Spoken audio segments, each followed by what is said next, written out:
Welcome to this amazing cyber talk with Harshit Joshi, या फिर मैं कहूँ तो द साइबर एक्सपर्ट। उनसे मैंने अभी एक सेशन कंप्लीट किया है और वो कंप्लीट सेशन रिकॉर्ड करने के दूसरे दिन ही मैं ये इंट्रो बना रहा हूँ। मैंने इस पूरे सेशन में बहुत चीज़ें उनसे सीखी है। मैंने जब ये सेशन उनसे लिया, उनसे क्वेश्चन पूछ रहा था, तो मैं अपनी क्यूरियोसिटी के अनुसार क्वेश्चन पूछ रहा था और उनको आप बहुत बेहतरीन जवाब मुझे मिला।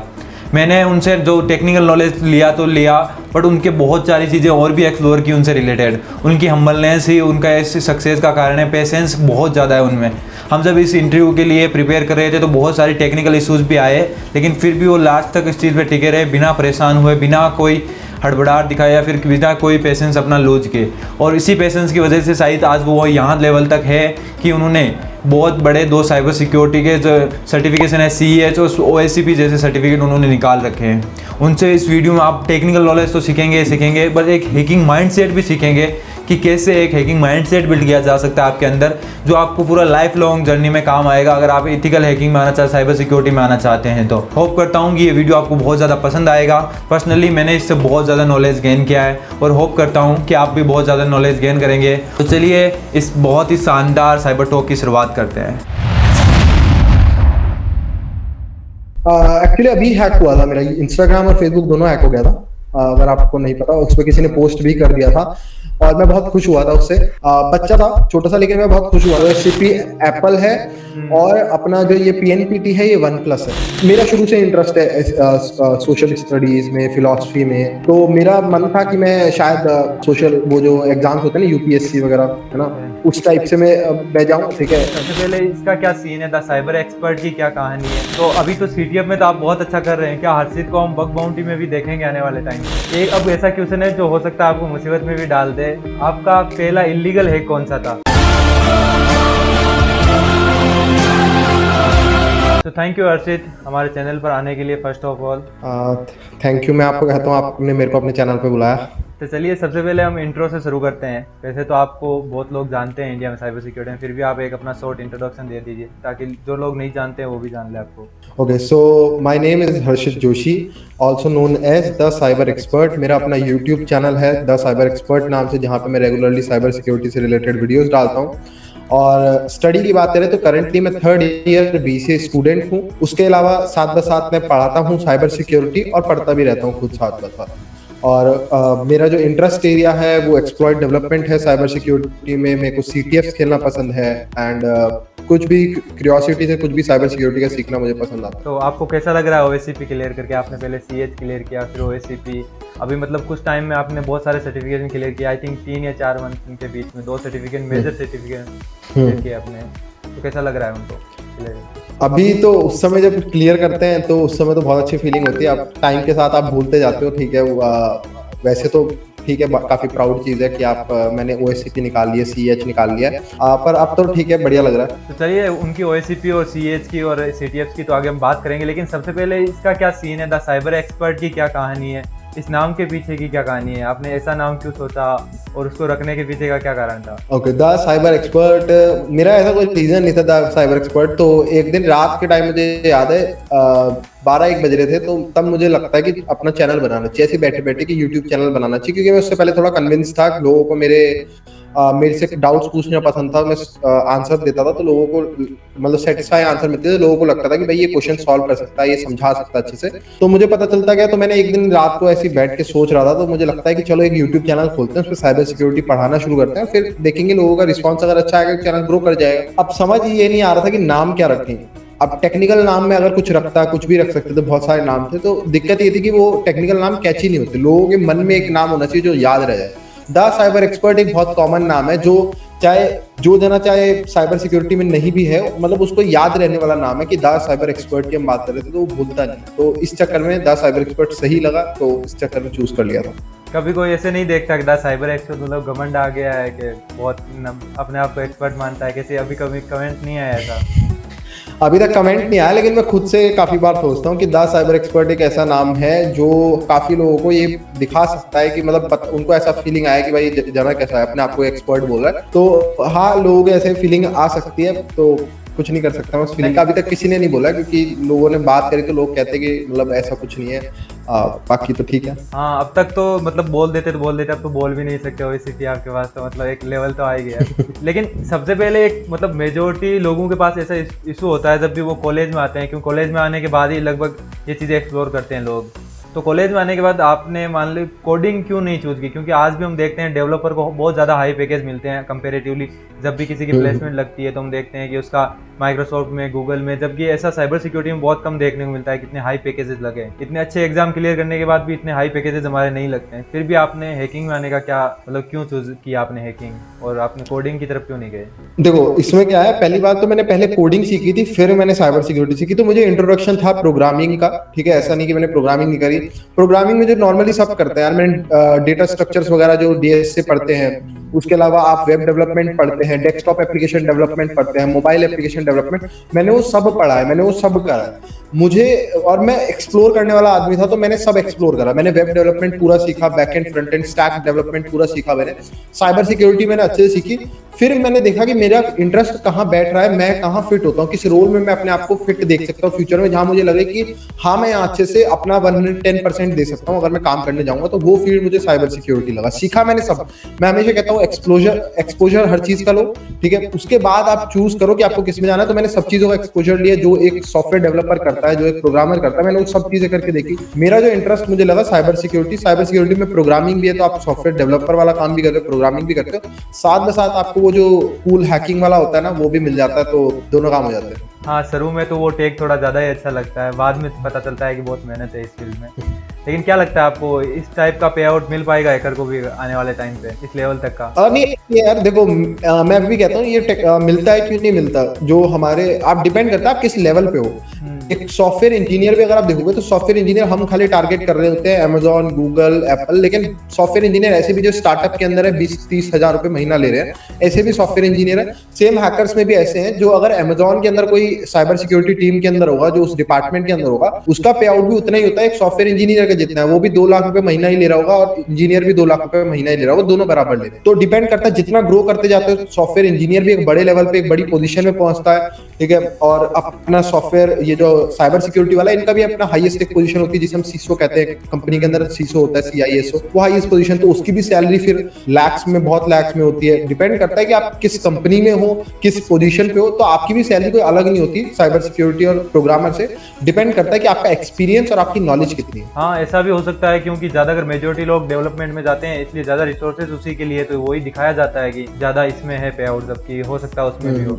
एक अब ऐसा क्वेश्चन है जो हो सकता है आपको मुसीबत में भी डाल दे, आपका पहला इलीगल हैक कौन सा था जो आपको मतलब ऐसे आपको लगा है कि हाँ ये इलीगल है पर मजा आ गया करके, जो शुरुआती टाइम में करते हैं? इनलीगल तो मैंने ऐसा कभी कुछ खास नहीं, मतलब इनलीगल इन जैसे बहुत सारी चीजें इंडिया में इनलीगल है, हम करते रहते हैं। लेकिन इनलीगल में अगर देखें तो phone hacking, basic phone hacking करना, घर वालों का फोन हैक करना, दोस्त का कंप्यूटर हैक करना, वो सब बहुत करा है, तो उसे इनलीगल में ही काउंट करेंगे। विदाउट उनकी परमिशन कराए वो सब काम, तो वो कह सकते हैं कि इनलीगल काम। सबसे ज्यादा मजा किस में आया था करने? सबसे ज्यादा मजा मेरे को आया था यार, मेरे को हम एक उस पे गए थे, मतलब किसी के घर गए हुए थे, तो उस समय मैं मोबाइल में टर्मेक्स एप्लीकेशन यूज करता था। तो मैं देखता हूँ कि मैं एक उनके नेटवर्क से कनेक्ट हुआ, में एक दीदी थी कोई, तो वो विंडोज मेरे ख्याल XP यूज कर रही थी। काफी पुरानी बात है, जब मैं मतलब 2-3 साल, तो मेरे को वो शौक लगे क्योंकि उस समय विंडोज 10 चल रही थी, तो कोई विंडोज XP की यूज कर रहा था। उन्होंने बताया बहुत पुराना लैपटॉप है। अब मैं सेम नेटवर्क पे था, मेरे सामने एक विंडोज XP थी, तो मैं मेटास्प्लॉइट रन करता हूँ और विंडोज XP को एक्सप्लॉइट करके उसके अंदर घुस जाता हूँ और फोल्डर वगैरह बनाता हूँ, तो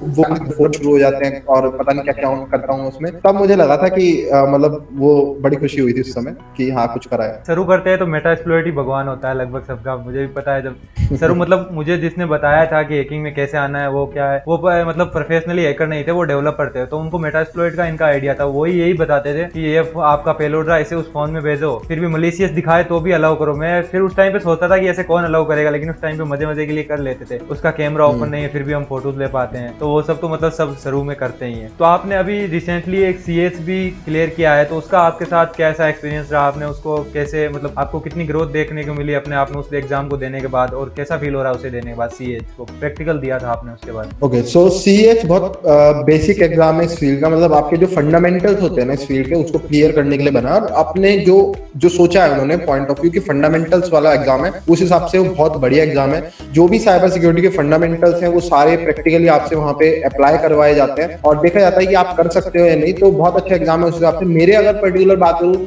तो मेरे लेवल से बहुत ज्यादा इजी था मेरे लिए, क्योंकि मैं उस लेवल से काफी आगे आ चुका था। तो मेरे को तो काफी इजी लगा। लेकिन अगर आप लोग साइबर सिक्योरिटी फंडामेंटल्स अपने देख रहे हो, अभी कर रहे हो, तो उनको क्लियर करने के बाद आपको जब ऐसा लगे कि मुझे चेक करना है कि मेरे फंडामेंटल्स के क्लियर है इस फील्ड के, तो आप उस एग्जाम को दे सकते हो। तो बहुत अच्छा रिस्पॉन्स रहेगा। हाँ, सीएस था तो साइबर एक्सपर्ट को तो लगना ही था जी, इतना हार्ड आना नहीं था। तो मतलब नाम तो बिल्कुल सही रखा है साइबर एक्सपर्ट। लेकिन अभी एक और भी उनके कंपेरेटिवली एग्जाम चल रहा है, ईजीपीटी, जो इलर्न सिक्योरिटी से होता है जूनियर पेन टेस्टर के लिए। उसके बारे में क्या कहना चाहोगे? मतलब दोनों को अगर कंपेयर करके आपसे पूछा जाए कि मुझे बस एक बता दो, मैं कॉलेज में हूँ 3rd ईयर में या 4th ईयर में, मुझे जॉब लेनी है प्लस मुझे अच्छा सा सीखना भी है, तो आप किस तरफ कहेंगे कि उसको ले लो तुम एंट्री लेवल की जॉब? क्योंकि सीएच में भी मिल जाती है एंट्री लेवल की जॉब, ओएससीपी करने की आपको जरूरत नहीं पड़ती ज्यादातर।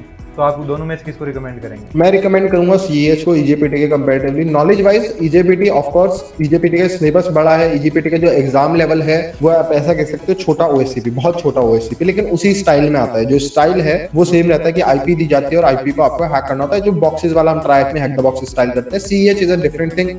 वहां पे आपको टास्क दिए जाते हैं चेक करने के लिए कि क्या आपके फंडामेंटल्स क्लियर है। आपको इस टाइप से नहीं दिया जाता कि आपको एक आईपी देके हैक करने को बोला जाता है, वो अलग चीज हो जाती है दोनों में। लेकिन मैं सीएच रिकमेंड करता हूँ इसलिए क्योंकि सीएच एक रिनाउंड नेम है इंडस्ट्री के अंदर, सीएच बहुत पुराना नाम है। ईजेपीटी स्टिल अ ग्रोइंग थिंग, ठीक है। हर कोई नहीं जानता, हर एचआर जो आपको रिक्रूट कर रहा है कंपनी के अंदर वो नहीं जानता उसका नाम, उसकी वैल्यू आपको नहीं पता कि सामने वाले को उसकी वैल्यू पता है नहीं पता है। सीएच एक बहुत पुराना है, हर किसी को पता है, और सीएच के साथ ये दिक्कत है जो ईजेपीटी के साथ भी मेरे को लग रहा है ग्रो करेगी। सीएच आज के टाइम पे हर किसी पे है, तो एचआर में उसकी वैल्यू डाउन हो रही है, लेकिन स्टिल एक है नाम सबके माइंड में कि सीएच एग्जिस्ट करता है। ईजेपीटी एक डेवलपिंग है, लेकिन ईजेपीटी के साथ भी यही दिक्कत हो रही है कि अब हर कोई ईजेपीटी की तरफ भाग रहा है, तो ईजेपीटी की वैल्यू भी आगे चल के डाउन हो जाएगी, क्योंकि बहुत ज्यादा शिफ्ट हो रहा है ईजेपीटी की तरफ। तो जो एग्जाम बल्क में जाते हैं ना, तो उनकी वैल्यू डाउन हो जाती है। क्वांटिटी अगर ज्यादा लेते हैं तो उसकी क्वालिटी कम हो जाती है एग्जाम की, ये फर्क पड़ता है। हाँ, मतलब सभी कर रहे हैं तो आप एक अलग से फैक्टर क्रिएट नहीं कर रहे हैं एचआर के लिए कि आपको क्यों चूज किया। और एचआर तो मान लो रिकमेंड कर भी दे, लेकिन जब वो आपके पास जो टेक्निकल बंदा आएगा जो आपका इंटरव्यू लेने आएगा, उसको इंप्रेस करना है तो आपको ऐसा एग्जाम लेगा जो डिफिकल्ट है। क्योंकि जो डिफिकल्ट होता है अभी ओएससीपी हर कोई क्लियर नहीं कर सकता, क्योंकि उसके लिए बहुत नॉलेज होता है, तो उसको एक प्रायोरिटी दी जाती है। सीएच आजकल हर कोई लेके बैठा है, तो एचआर में एक नाम कॉमन हो जाता है उसका, और उसको ईजीपीटी को वो बनाने में टाइम लगेगा भी। लेकिन ईजीपीटी अगर नॉलेज से देखा जाए तो आपके हिसाब से बेस्ट है सीएच से, अगर कोई नॉलेज की लेना चाहता है तो। एक सबसे बड़ा कॉमन सवाल है जो पर्सनली मैं व्यूअर्स के लिए पूछना चाहूंगा, नहीं लेकिन मैं अपने लिए पूछना चाहूंगा कि ऐसा क्यों है कि आप सीटीएफ की तरफ ज्यादा जा रहे हैं बल्कि बग बाउंटी और इस सब को नहीं जा रहे हैं? जबकि मेरा मानना है कि कंपैरेटिवली सीटीएफ से बग बाउंटी और आपको ज्यादा पैसा मिल सकता है, आपके पास नॉलेज भी बहुत सारा है, तो वहां से आप ज्यादा अर्न कर सकते हैं, और पैसा भी है, फेम भी है। अगर आप एक सीटीएफ का डालते हैं ट्विटर पर आज कि मैंने ये सीटीएफ खेला, तो उतने नहीं आते, लेकिन अगर बग बाउंटी का डालो तो एकदम क्रेज है, लाइक्स और रिट्वीट भर जाते हैं उस पर। तो आप बग बाउंटी की तरफ क्यों नहीं आए और सीटीएफ की तरफ ज्यादा क्यों गए? अच्छा, तो इसमें मैं बोलूंगा, देखो ऐसा कुछ नहीं है कि मैं बग बाउंटी के खिलाफ हूँ, बिल्कुल ठीक है। बग बाउंटी भी मैं अच्छी मानता हूँ, सीटीएफ भी मैं अच्छी मानता हूँ। सीटीएफ के इसलिए हूं मैं फेवर में, बग बाउंटी एक बहुत रियल वर्ल्ड चीज है जो कि बिगिनर फ्रेंडली में नहीं मानता है, ठीक है। उसके लिए आपको कुछ लेवल ऑफ एक्सपीरियंस और कुछ अच्छे लेवल की स्किल सेट नॉलेज चाहिए, ठीक है। और वो नॉलेज और स्किल सेट कहाँ से आएगा वो मैं बोलता हूँ लोगों को कि वो आप कवर करते हो किससे, जो रियलिस्टिक चीजें नहीं है, ठीक है। आप सीखते कहाँ से हो, जो रियलिस्टिक चीजें नहीं है, जो रियल वर्ल्ड में अप्लाई नहीं होती, वहां जाके सीखते हो, और फिर आप जाते हो बग बाउंटी पे जो कि बिल्कुल रियलिस्टिक है, तो आप वहां पे स्टक हो जाते हो, आप कर ही नहीं पाते। ये गैप जो है ना बीच में रह जाता है, वो चीजें नहीं समझ पाते। वहीं इस गैप को कवर करने के लिए आता है सीटीएफ। सीटीएफ क्या है, वो रियलिस्टिक नहीं है, रियल वर्ल्ड नहीं है। कोई ऐसा नहीं कि आपको कोई कंपनी की ओरिजिनल वेबसाइट को हैक करना है, बट वो रियलिस्टिक बनाया जाता है। वो फंडामेंटल उसका ये रखा जाता है कि ये रियल लगना चाहिए। वो जो वल्नरेबिलिटी हम डाल रहे हैं उन चैलेंजेस के अंदर, वो रियल वर्ल्ड से एप्लीकेबल होनी चाहिए, तब आपको रियल वर्ल्ड भी सीखने को मिलता है। और आप किसी अच्छी वेबसाइट पे, मतलब कोई लीगल वेबसाइट जो है ना, उस पर आप काम नहीं कर रहे हो, ठीक है, मतलब कोई कंपनी की वेबसाइट पे काम करे तो आप पे कोई एक्शन भी नहीं होगा और आप सीख भी रियलिस्टिक लो, उसके बाद आप बग बाउंटी में जा सकते हो, बग बाउंटी करो। तो मैं यही कहता हूँ सीखने के लिए सीटीएफ लो, सीटीएफ में एक्सपोजर मिलता है। सिर्फ बग बाउंटी की अगर बात करें, बग बाउंटी फोकस करता है web exploitation only, but cyber security is a very vast field. Cyber security के अंदर बहुत ज्यादा कैटेगरीज हैं, तो उन कैटेगरीज को आप कैसे कवर करोगे? सिर्फ बग बाउंटी जाने से थोड़ा ना कवर कर लोगे। तो बग बाउंटी में सिर्फ वेब पे या आजकल एंड्रॉइड आईओएस आ चुका है, लेकिन सीटीएफ में आपको reverse engineering, binary exploitation, cryptography, hardware, blockchain, IoT, मतलब जो जो आप सोच सकते हो वो सब वहां मिलता है। तो बहुत कुछ आपको सीखने को मिलता है। That's why I focus on CTF for students. But अगर आप स्टूडेंट फेज से ऊपर जा चुके हो, if you are looking for money, if you are looking for job perspective, या आपको एक नॉलेज आ चुकी है और आप चाहते हो मैं इसको रियल वर्ल्ड में अप्लाई करूं, then bug bounty is your way. Bug bounty करो, कोई दिक्कत नहीं है। और ज्यादा इसी टॉपिक पे अगर आपको ज्यादा करना है कि फोकस करना है कि क्यों ऐसा मैं कह रहा हूं, तो आप मेरी लेटेस्ट वीडियो देख सकते हो, सीटीएफ वर्सेस बग बाउंटी, मैंने इसी के ऊपर बनाई है। वो दोनों के डीमेरिट्स मेरिट्स के ऊपर मैंने बात करी है, तो आप वहां से आगे रेफरेंस ले सकते हो। हाँ, मैंने वो वीडियो देखा था, उसमें मतलब फाइनल यही डिसीजन था कि आप एक बार जब बिगिनर हो तो सीटीएफ करो, और जब आप एडवांस लेवल पर जाओ तो बग बाउंटी करो। उसके बहुत सारे बेनिफिट हर्षित ने बताया, उसकी लिंक आपको डिस्क्रिप्शन में मिल जाएगी, आप उसको जाकर देखिए, बहुत नॉलेज मिलेगी। और मैं तो कह रहा हूँ सारे वीडियोस देख डालिए आपने, बहुत ज्यादा नॉलेज है उस पर। ऐसे टॉपिक हिंदी में कवर किए गए हैं जो कोई नहीं करता। अब बग बाउंटी पे तो व्यूज आते हैं, सिंपल सी बात है, तो सब डाल रहे हैं उस पर तो वीडियो, लेकिन ऐसा कंटेंट जिसपे हर्षित को पहले से बताया कि शायद आपको पहले से बताया कि इतने ज्यादा व्यूज नहीं आएंगे इस पे, फिर भी आप डाल रहे हैं, क्योंकि अलग चीजें एक्सप्लोर करोगे तो अलग अलग चीजें आपको मिलेगी। हो सकता है आपका ज्यादा इंटरेस्ट वेब से उस पे भी स्विच हो जाए जो दूसरी चीजें हैं। और मैं देख रहा हूँ आजकल मतलब फंडामेंटल सीखने से पहले ही लोग बग बाउंटी में मतलब इजी मनी समझ रहे हैं बग बाउंटी को, क्या इसको इतना मिल गया, इसको इतना मिल गया। वो बहुत ज़्यादा खराब हो रहा है। अभी मेरे पास भी बहुत मैसेज आते होंगे, आपके पास भी आते होंगे, मुझे बग बाउंटी सिखा दो, लेकिन मुझे नहीं पता कि नेटवर्क कैसे काम करता है, मुझे नहीं पता कंप्यूटर फंडामेंटल क्या है, लिनक्स क्या है, सिखा दो बस मुझे, ऑटोमेट टूल बता दो, हो जाएगा उनसे। तो इस चीज़ से बचने के लिए मैं भी मानता हूँ सीटीएफ बहुत अच्छा है, रास्ता है। तो अब आपने हर चीज़ बता तो दिया कि सीटीएफ खेलना चाहिए, लेकिन अगर 3 में आपसे ऐसे कारण पूछूं कि 3 ऐसे कारण बताओ कि सीटीएफ नहीं खेलने के, कि आप इन 3 कारणों से सीटीएफ मत खेलिए, तो आप क्या कहेंगे उसके? एक बहुत अच्छे सीटीएफ लवर से ये पूछ रहा हूँ, तो मतलब मुश्किल होगा बताना, लेकिन फिर भी बताइए। मेरे को सोचना पड़ेगा इस बारे में, क्योंकि देखो पहला तो सीधा एक बात है कि सीटीएफ्स आर नॉट रियलिस्टिक, यानी कि realistic in the sense real नहीं है, वो सिमुलेशन ही आपको रियल वर्ल्ड के लिए तैयार करने के लिए, बट वो रियल वर्ल्ड नहीं है, इस बात को याद रखना, ठीक है। तो ऑफ कोर्स सीटीएफ का पहला डीमेरिट यही है कि वो रियल वर्ल्ड नहीं है वो रियल वर्ल्ड के लिए आपको प्रिपेयर करते हैं, पर वो सिमुलेशन है, वो रियल वर्ल्ड नहीं है, इस बात को फोकस रखना है, ठीक है। उसके अलावा अगर जब आप स्टार्ट करते हो ना, तो आप बिगनर फ्रेंडली सीटीएफ खेलो, ठीक है।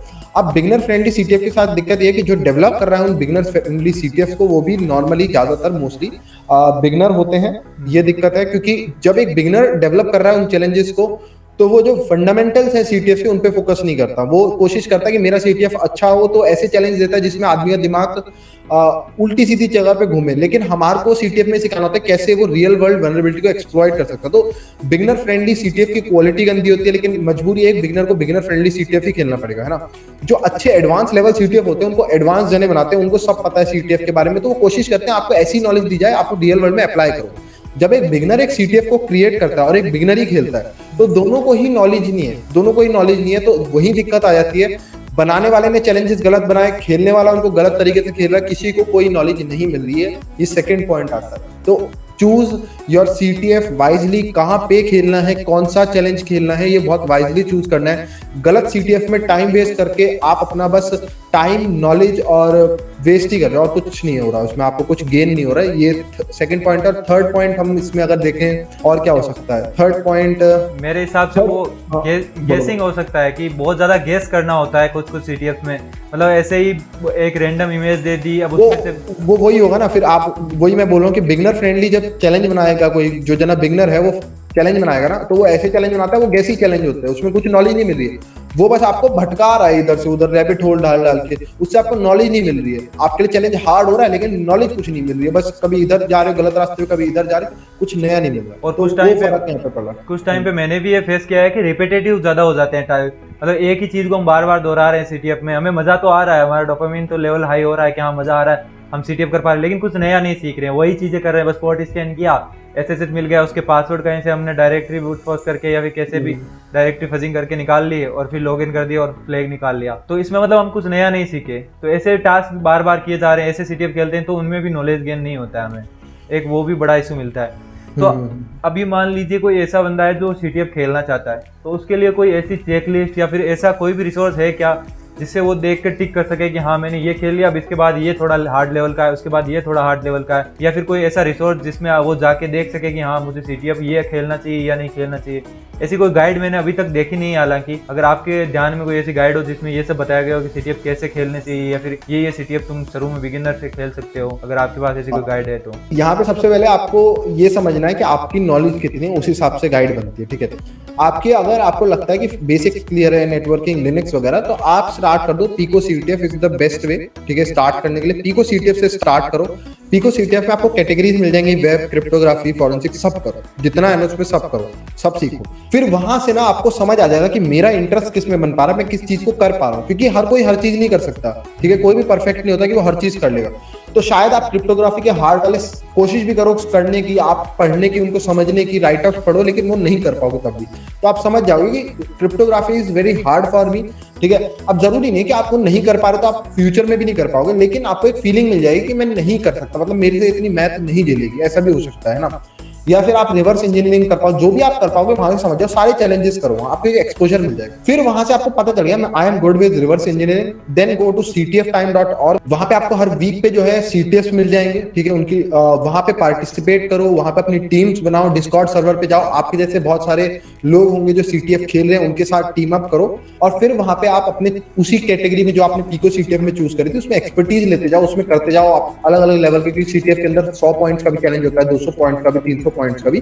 तो फिर आपकी हार्डनेस जो है ना बढ़ती जाएगी चैलेंजेस के बाद, और एक टाइम पे जब आप उन सारे चैलेंजेस को सॉल्व कर पाओगे, एक बिगिनर फ्रेंडली CTF में आप 100 पॉइंट, 200, 500 पॉइंट वाला भी कर पा रहे हो, तब आप अपने आप को शिफ्ट कर लो एक हार्डर लेवल CTF में। हर CTF का एक पॉइंट होता है ctftime.org में, 0 पॉइंट्स वाले बिगिनर फ्रेंडली होते हैं, जितना ज्यादा पॉइंट होगा वो उतने एडवांस CTF होते हैं। तो जिसका 25 पॉइंट है वो अच्छे लेवल का होगा, जिसका 50 है वो और अच्छे, और जिसका 90 to 100 पॉइंट्स वाले हैं वो बिल्कुल सुप्रीम, बिल्कुल जिसे हम कहते हैं इंसेन लेवल के हार्ड होते हैं। तो उस हिसाब से आप अपने लेवल को ग्रो कर सकते हो। इसकी मैं रेफरेंस भी दे देता हूँ, रेफरेंस मेरी वीडियो ही है, रेफरेंस मैंने इसके ऊपर बना रखी है एक video, top 10 tips for CTF या beginners in CTF, top 10 tips for beginners in CTF, ऐसे करके मैंने एक वीडियो बनाई है। वो वाली वीडियो को आप जाके देख सकते हो, उसमें मैंने आपको 10 टिप्स दिए कि कैसे आप ग्रो कर सकते हो फ्रॉम बिगनर टू अच्छे लेवल पे। लेकिन वो टिप्स हैं, उनको आपको फॉलो करोगे तो टाइम लग सकता है, साल 1.5 साल भी लगता है, क्योंकि आप ग्रो करते हो इस फील्ड में तो टाइम लगता है। ऐसा नहीं मैंने टॉप 10 टिप्स बता दी तो कल तक हो जाएगा आपका काम,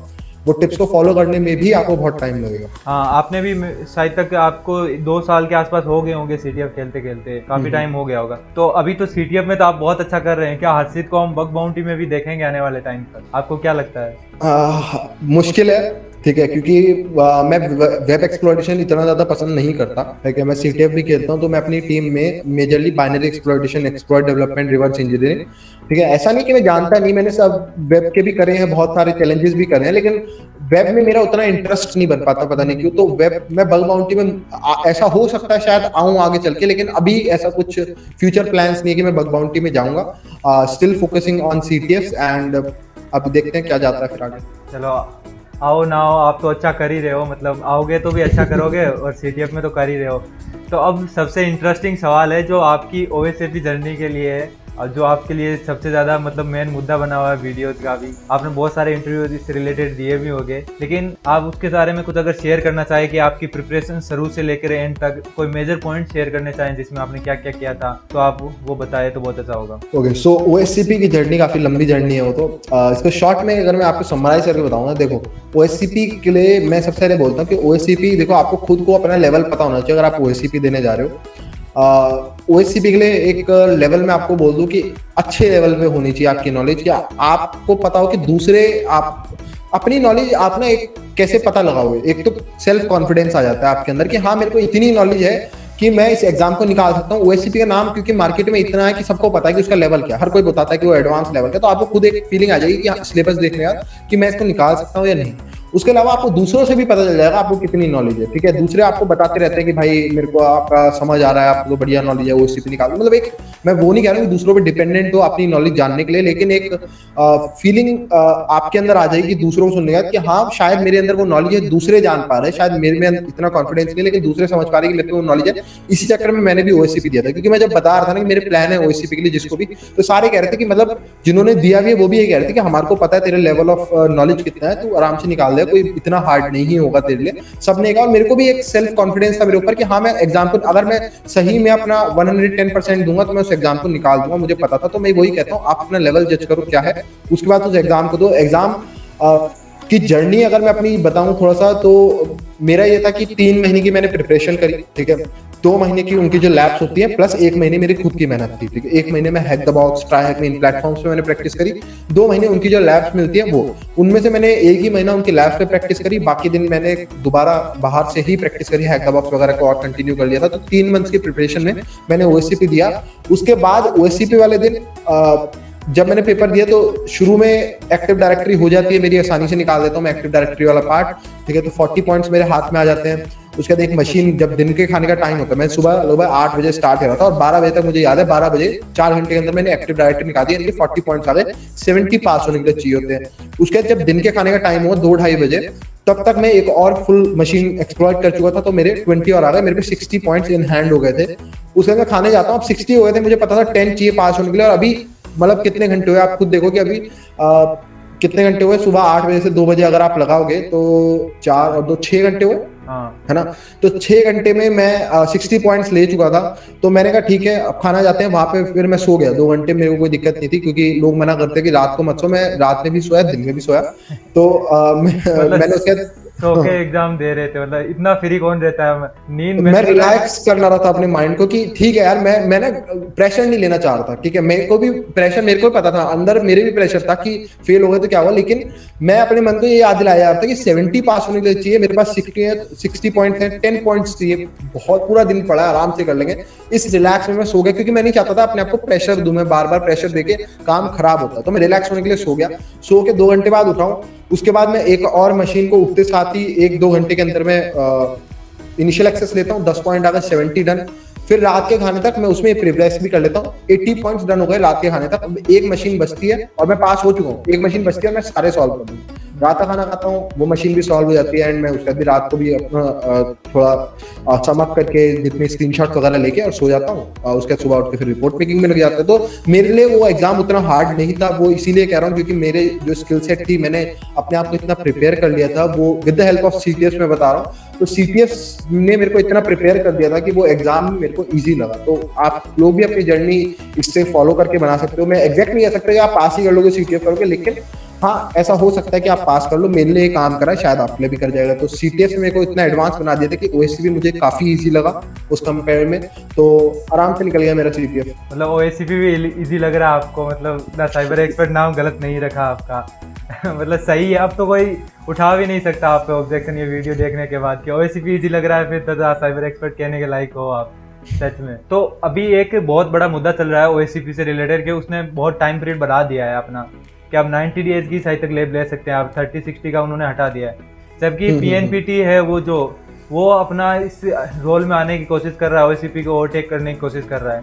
तो आपको क्या लगता है दोनों में से कौन आगे आने वाले टाइम पर अच्छा होगा, या फिर कोई स्टूडेंट प्रिपेयर कर रहा है तो किस पे जाना उसको ज़्यादा अच्छा लगेगा? जैसे अपने सीएच और ईजीपीटी की बात की, वैसे आपको क्या लगता है पीएनपीटी कर पाएगा ओएससीपी को टोके और टेक ओवर? बिल्कुल सेम कंपैरिजन, जैसे सीएच और ईजेपीटी का हुआ था वैसे ही ओएसटीपी और पीएनपीटी का है। PNPT is a very in a developing stage है, ठीक है, और बढ़ रहा है, स्कोप बढ़ रहा है, मार्केट में नाम बढ़ रहा है पीएनपीटी का।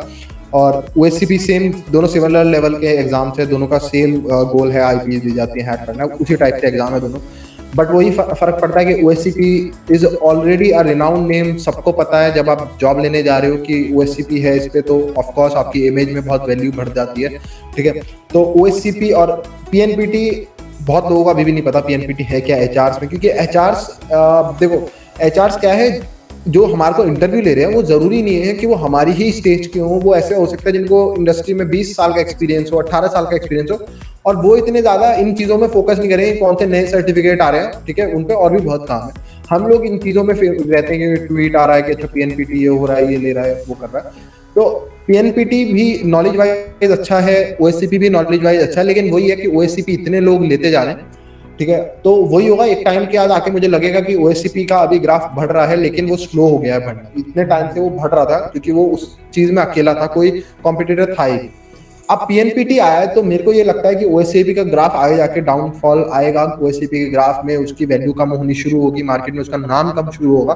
पीएनपीटी अभी ग्रो करेगा और सबके साथ होता है, पीएनपीटी भी एक टाइम पे पीएनपीटी के टक्कर का कोई आएगा और पीएनपीटी भी डाउन करना शुरू करेगा, तो ये नेचर है हर चीज का, ठीक है। तो ओएससीपी भी डाउन होगा। अभी मार्केट में हाइप है, ओवर हाइप है, जितना उसका स्पाइक होना चाहिए था उससे काफी ऊपर है उसका स्पाइक, लेकिन वो बहुत स्लो हो गया है उसका स्पाइक आगे बढ़ना। अब वो डाउन होना शुरू होगा क्योंकि इतने लोग लेते जा रहे हैं। और पीएनपीटी का तो अभी ग्रोइंग फील्ड में तो बढ़ता जाएगा, देखते हैं पीएनपीटी कहाँ तक जाता है। वो डिपेंड करेगा कि उसकी मार्केटिंग कैसी होती है और उसकी क्वालिटी वो लोग कैसे मेंटेन करके रखते हैं, कि क्या वो सही में ओएससीपी की वैल्यू है उसकी क्वालिटी से, वो क्वालिटी में कॉम्प्रोमाइज नहीं करते। अगर वो ज्यादा पैसा ले रहे हैं तो आपको वीडियोस दी जाती हैं, आपको वीकली सेशंस दिए जाते हैं उनके डिस्कॉर्ड सर्वर पे, आपको बुक्स दी जाती हैं, लैब्स दी जाती हैं, तो आपको सब कुछ प्रोवाइड करा जाता है उस पैसे में। तो पीएनपीटी क्या वो क्वालिटी मेंटेन कर सकता है, मेन फोकस वहां पे आएगा, क्वालिटी और यहाँ पे एडवर्टीजमेंट। ऑफेंसिव सिक्योरिटी जिसका ओएससीपी है उनको एडवर्टीजमेंट की जरूरत नहीं है, काली लिनक्स उनका सबसे बड़ा एडवर्टीजमेंट है।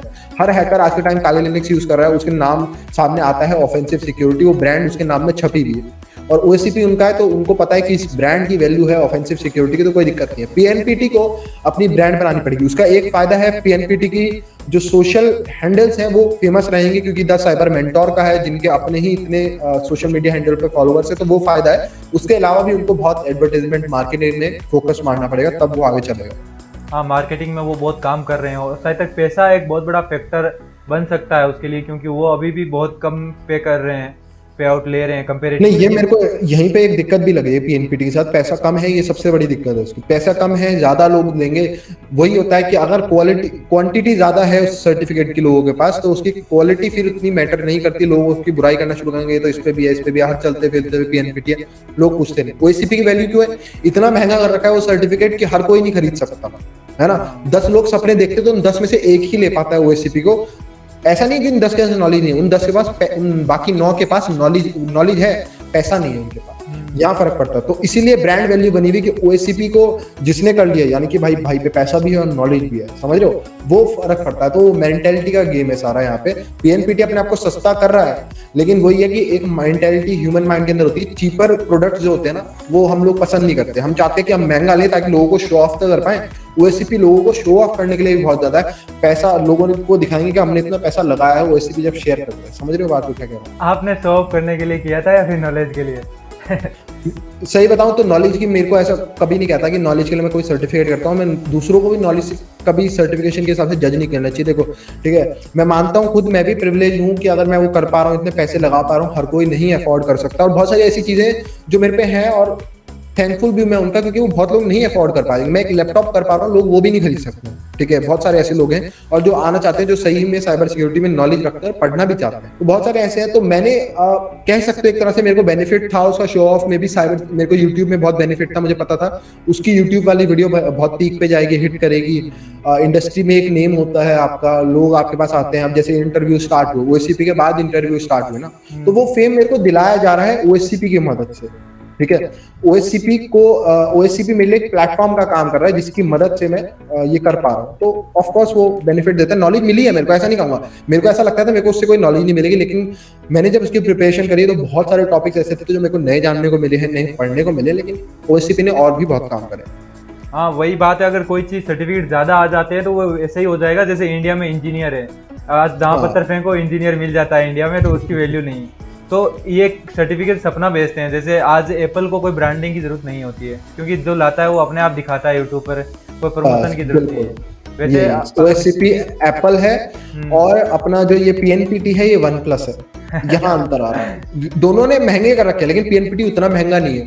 एक अपर मिडिल क्लास खरीद सकता है, लेकिन आईफोन लेवल के है ना, उसकी ब्रांड वैल्यू भी है और पैसा भी। हाँ, वही बात है। और ये जो कॉमन सर्टिफिकेट होते हैं इनकी इतनी अच्छी वैल्यू होती है। जैसे अपन ने OWASP का नाम सुन रखा है, अभी मेरा पीछे ही एक इंटर्नशिप के लिए जो इंटरव्यू था, उसमें एक HR होता है, वो मेरे से पूछता है कि आपको OWASP के बारे में पता है? मैंने कहा हाँ पता है। तो उन्होंने क्या वो पूछ लिया, क्रम होता है जो कि 1 से लेके 10 तक बोल के बताओ। अब उस टाइम पे मुझे याद नहीं था सच में कि वो सही क्या था, तो मैंने रेंडमली बोला और वो बिल्कुल गलत था, लेकिन फिर भी एचआर को लगा कि हाँ इसे आता है, क्योंकि उसने सिर्फ नाम सुन रखा था उनका। अब क्रम उसको भी नहीं पता था कि किस हिसाब से। एचआर वो देखता है कि आपका कॉन्फिडेंस कितना है बोलने का, आप अटकोगे तो नहीं, आपके अपने अंदर कॉन्फिडेंस है। एचआर कौन सा रट के आया होगा कि 1 to 10 कौन सी लिस्ट सामने रखी होगी, वो आपको देख रहा होता है। जो अटक गया वो समझ जाएगा कि इसके अंदर सेल्फ कॉन्फिडेंस ही नहीं है बोलने का, तो वो फर्क पड़ता है। हाँ वही। तो आपने इतना सब मैनेज किया है, आपको कितने साल हो गए साइबर सिक्योरिटी में आए हुए कम से कम? यार मुझे हो गए हैं 2.5 ईयर्स, कह सकते हैं 2.5। तो इस टाइम पे आप मैनेज कैसे करते थे? मतलब हेल्थ का भी ध्यान रखना है आपको, ज़्यादा टाइम स्क्रीन पे भी नहीं बिताना, तबीयत खराब हो जाएगी, या फिर कभी कभार होता है काम करने का मन भी नहीं करता, तो उस टाइम पे अपने आप को पॉजिटिव रखने का वो सब कैसे करते हो? मतलब अपने आप की कहते हैं एक तरह से सेल्फ ग्रोथ को कैसे मैनेज करते हो कि कंसिस्टेंसी में करता रहूं काम और हेल्थ का भी ध्यान रहे साथ में? ये लोग नहीं समझ पाते। मैं चाहता था एक क्वेश्चन कोई मेरे से पूछे, मैं लोगों को समझाना चाहता हूँ। मैं कंसिस्टेंसी नहीं फॉलो करता, ठीक है। मैं एक 2 महीने के ब्रेक ले लेता हूँ। मैं कभी ये नहीं कहता आप अगर 6 महीने पढ़ रहे हो तो क्या दिक्कत है आप 2 महीने का ब्रेक ले लो। उन 6 महीनों में इतनी मेहनत करो कि आप अगले 1 साल तक की मेहनत कर रहे हो। मतलब जो लोग 1 साल में मेहनत करते हैं ना, वो आप 4 महीने में मेहनत कर रहे हो। मैं खुद कहता हूँ कि मैं इतनी मेहनत करता हूँ कि मेरे को लगता है कि सामने वाला मेहनत नहीं कर सकता उतनी, तो मैं 1 महीने का ब्रेक ही लेता हूँ, क्योंकि मैं अपने दिमाग को पूरा जितना यूज करना चाहिए उससे बहुत गुना ज्यादा यूज करता हूँ, ठीक है। हेल्थ का मैं कोई ध्यान नहीं रखता, मैं सही बोलूँ, मैं कहीं एक्सरसाइज नहीं करने जाता, कुछ नहीं करने जाता, मुझे भी बहुत फर्क पड़ता है उसका। मेरा सिर दर्द मान लो अभी भी हो रहा है, सही बताऊँ तो मेरा सिर दर्द है, लेकिन मैं काम करता रहूंगा, क्योंकि एक अंदर से मेरी फीलिंग है कि काम नहीं छोड़ना। जब तक एक अच्छी जॉब नहीं मिल जाएगी मैं काम नहीं, मेरा बस गोल इतना है कि मेरे को एक अच्छी जॉब चाहिए, और तब तक उसके लिए मेरे को जितनी मेहनत करनी पड़ेगी मैं कुछ भी कर सकता हूँ उसके लिए, मेरे को कोई फर्क नहीं पड़ता उससे, ठीक है। तो वही मेरा गोल है, अभी मैं उसके लिए कर जा रहा हूँ। मैं हेल्थ पे उसके लिए नहीं ध्यान देता, बस ब्रेक में लेना जरूरी। शुरू में मैं जब आया था ना तो मेरे को बड़ी चिढ़ होती थी अपने आप से, जब मैं पढ़ नहीं पाता था, क्योंकि मैं अपने आप को एग्जॉस्ट कर चुका हूँ, बिल्कुल बर्नआउट फेज में आ चुका हूँ। और मैं 3-4 महीने से पढ़ रहा था और एकदम से ऐसा होता है कि अब मेरे कंप्यूटर को देखने का मन नहीं करता, मैं बैठता हूँ तो मन भागता है कहीं और पे, है ना। तो मोबाइल चला लो या कुछ कर लो, तो बहुत दिक्कत होती है उस फेज में। वो समझो कि अब आपके माइंड में एक रेस्ट चाहिए, और जितना रेस्ट वो मांग रहे दे दो। मैं 1-2 महीने के भी गैप ले लेता हूँ, क्योंकि मुझे पता है जब मैं 1-2 महीने बाद वापस आऊंगा तो मैं इतना रिफ्रेश होकर आता हूँ कि मैं आराम से फिर 4-5 महीने मस्त काम करता हूँ, कोई दिक्कत नहीं होती, और उनमें मैं बहुत प्रोडक्टिव होता हूँ कि मैं अगले बहुत महीनों का काम जल्दी जल्दी निपटा सकता हूँ 4 महीनों में, जब मैं रेस्ट लेके आता हूँ। तो अपने आप को रेस्ट दो, कोई टेंशन नहीं है, कोई कंसिस्टेंसी नहीं होती। लोग समझते हैं कि मोटिवेशन का ग्राफ होता है ऐसे कि हर रोज आप कुछ बढ़ते जा रहे हो। मोटिवेशन का ग्राफ कभी ऐसे नहीं होता। मोटिवेशन हमेशा ऐसे होती है कि मोटिवेशन आई, वो किसी ना किसी दिन खत्म होगी, आप उस दिन बैठ जाओगे, फिर आप आगे चलोगे उस बैठे हुए फेज में, बिल्कुल कुछ नहीं कर पा रहे हो, फिर आपको एक नई मोटिवेशन मिलती है, फिर आपका ग्राफ ऊपर जाता है और आगे बढ़ते हो। हमेशा ऐसा होता है, वो कंसिस्टेंस कभी नहीं होता है। कंसिस्टेंट ग्राफ डिसिप्लिन का होता है, और डिसिप्लिन बहुत बहुत कम लोग ले पाते हैं, और वही सुपर सक्सेसफुल बनते हैं। तो मैं भी डिसिप्लिन पर्सन नहीं हूं, मैं बन भी नहीं सकता। मैंने बहुत कोशिश करी कि मैं बेटर हूं, लेकिन मैं उतना अपने आप को नहीं दे सकता कि मैं 5 घंटे मैंने सोच लिया कि इस टाइम से इस टाइम में करूंगा। ये सब डिसिप्लिन में नहीं कर सकता। मैं मोटिवेशन वाला हूं, तो मैं कुछ टाइम चलता हूँ, बैठ जाता हूँ, कुछ टाइम चलता हूँ, बैठ जाता हूँ। तो आप में भी कोई दिक्कत नहीं, अगर आप मोटिवेशन वाले हो एटलीस्ट आप चलते रहो। बहुत सारे ऐसे हैं जो सिर्फ मोबाइल चलाते हैं पूरे दिन, कुछ नहीं करते, तो उनके असली मोटिवेशन है, डिसिप्लिन है।